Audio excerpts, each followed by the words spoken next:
Meus irmãos e irmãs, estamos a uma semana da Sexta-feira Santa e o Evangelho de hoje apresenta o motivo religioso, a acusação religiosa por meio da qual Jesus foi condenado à morte.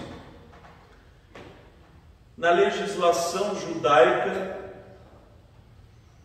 a blasfêmia era condenada por meio da lapidação.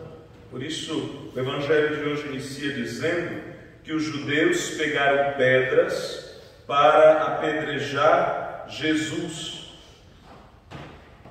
E, ao final do Evangelho, outra vez, procuravam prender Jesus, que escapou das mãos deles. Então, por que Jesus morreu na cruz?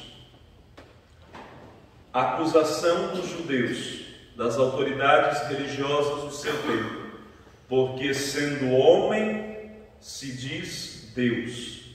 Esta é a acusação, esta é a blasfêmia. Porém, depois nós vamos perceber que eles vão querer a pena máxima, que é a crucifixão. Porém, eles, como dizia a legislação judaica, eles não podiam matar ninguém, embora pudessem apedrejar até a morte. Aqui nós já vemos a hipocrisia. Eles vão dizer a Pilatos: mas nós não podemos matar ninguém. Mas podiam apedrejar. E as pedras, inicialmente, eram as palavras, as acusações contra Jesus, e depois se materializaram em pedras reais. Pelo menos em duas circunstâncias, segundo o Evangelho, eles tentaram apedrejar Jesus, mas Jesus sempre saiu ileso, porque ele não haveria de morrer por uma obra, por iniciativa dos seus inimigos. Segundo o Evangelho de João, Jesus morre por uma iniciativa sua, por um desejo seu de nos salvar, e não como vítima de uma injustiça, embora sofresse uma injustiça, e não apenas como vítima de um processo injusto, calunioso, difamatório, mas como Cordeiro que tira o pecado do mundo. Como nós vamos ouvir na Sexta-feira Santa, como um cordeiro era levado ao matadouro, ele não abriu a boca, ele não levantou a voz. Porque o Evangelho de João prepara a hora, o momento em que Jesus vai se entregar para a nossa salvação. O drama que ele vive é o drama que o profeta Jeremias viveu acerca daqueles que o perseguiam. Se lermos o profeta Jeremias, as lamentações de Jeremias, que muito foi perseguido por ser um profeta de Deus, por anunciar a palavra de Deus, um profeta que era considerado depressivo, deprimido, porque ele anunciava coisas catastróficas, mas necessárias justamente para evitar a catástrofe.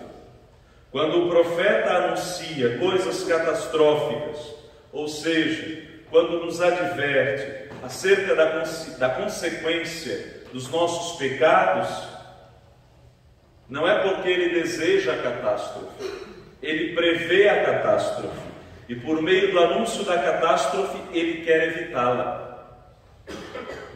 Mas Jeremias foi duramente perseguido pelos seus opositores.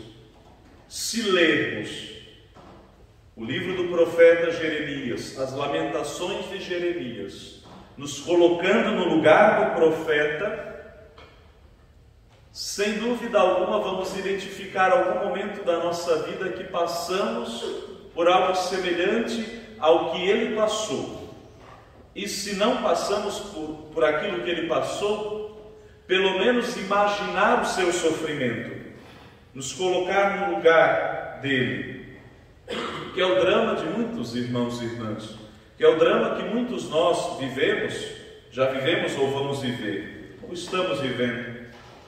Ele diz: todos os amigos observavam minhas falhas. Talvez ele cometa um engano e nós poderemos apanhá-lo e desforrar-nos dele. Jeremias, se hoje esta passagem fosse avaliada do ponto de vista psicológico, Jeremias estaria sofrendo síndrome do pânico. Ele estaria com medo de todos aqueles que o cercam, porque perdeu a confiança em todos, até mesmo em seus amigos, até mesmo naquelas pessoas que se aproximam dele, mas com falsidade, a fim de enganá-lo, para então, como diz o texto, desforrá-lo. Jeremias vive o drama daquela pessoa que é observada por todos, em que sobretudo nas suas falhas, a fim de ser denunciado, a fim de ser perseguido, a fim de ser caluniado, a fim de ser, uma única palavra, condenado. Mas a prece de Jeremias é essa: o Senhor está ao meu lado como forte guerreiro. A perseguição, ela nos enfraquece. Então a força de Deus é que nos sustenta. Por isso Jeremias tem no seu Deus um forte guerreiro. Ele sabe que se trata de um fraco, de um homem pecador, mas que Deus escolheu para ser o seu instrumento. E por isso tem no Senhor um guerreiro que está ao seu lado, tendo a certeza de que os que lhe perseguem cairão vencidos. Meus irmãos, se estamos com a verdade, se anunciamos a verdade e, sobretudo, se vivemos de acordo com a verdade, com o Evangelho, nós seremos perseguidos. E por mais que sejamos perseguidos, o Senhor estará ao nosso lado. Jeremias é audaz em sua oração. Ele sutilmente pede ao Senhor que vingue os seus inimigos. Mas Jeremias não conheceu Jesus e nem o Evangelho. Nós conhecemos Jesus e o Evangelho. Por isso, devemos rezar por aqueles que nos perseguem. Devemos rezar por aqueles que falam mal de nós. Devemos pedir a Deus que nos proteja dos perseguidores. E, sobretudo, pedir a Deus que os converta. Essa deve ser a nossa oração, porque afinal o Senhor Jesus ensinou: amai os vossos inimigos. Que Deus nos conceda esta fortaleza, como concedeu à Virgem Maria que esteve aos pés da cruz, esta fortaleza de permanecer de pé, sobretudo quando somos injustamente perseguidos.